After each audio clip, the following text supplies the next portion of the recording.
Yo estudié periodismo en España y en principio quería especializarme en periodismo radiofónico. De hecho, yo trabajé en Radio Nacional de España leyendo las noticias de la mañana, etc.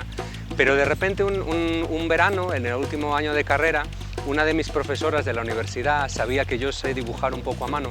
No soy un gran artista, pero sé hacer esbozos y me recomendó para un programa de especialización en infografía dentro de un periódico local español llamado La Voz de Galicia.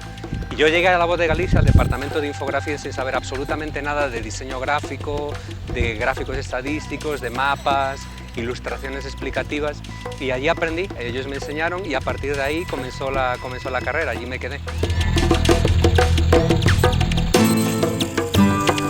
Uno tiene primero que checar los datos, es decir, uno puede acceder siempre a datos del gobierno, por ejemplo, o de empresas o de diferentes fuentes, pero como cualquier otro trabajo periodístico, el trabajo principal de una persona que hace infografía, que consiste básicamente en representar esos datos de manera visual, por medio de mapas, gráficos estadísticos, etc., es checar que esos datos estén adecuadamente tratados y que no engañen al lector. Ese es el primer principio.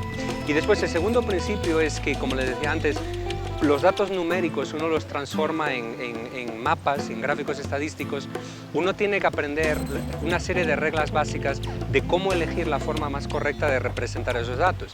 Porque a veces la mejor forma es un gráfico estadístico, a veces la mejor forma es un mapa estadístico, a veces la mejor forma es una tabla, a veces la mejor forma es una ilustración. Y el elegir esa forma gráfica no es un proceso que dependa solo del gusto personal del propio diseñador, sino de una serie de reglas que están basadas en ciencia cognitiva, en ciencia de la percepción, etc.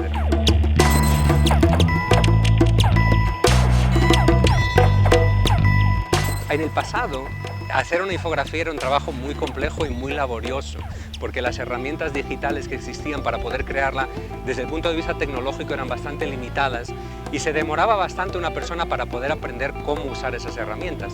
Pero hoy en día existe una multitud de herramientas, muchas de ellas online y muchas de ellas gratuitas, que permiten a cualquier persona, incluso aunque no haya sido formada en diseño gráfico, crear infografías y crear gráficos estadísticos y crear mapas estadísticos simplemente con un clic del mouse, con un clic del ratón. Uno sube sus datos y hace un clic, elige el tipo de gráfico y automáticamente la herramienta le presenta esos datos ya completamente graficados. Entonces, hoy en día el problema no es tanto una limitación tecnológica, es un problema un poco más de limitación conceptual. Es decir, que el problema no es la herramienta, las herramientas uno las puede aprender en un día o en 2 días, pero los conceptos detrás de la narrativa infográfica, cómo estructurar la narrativa, cómo elegir las formas gráficas para representar las informaciones, eso es lo que se demora más para aprender. Ahora, una vez aprendido, uno consigue crear gráficos de una forma muy rápida.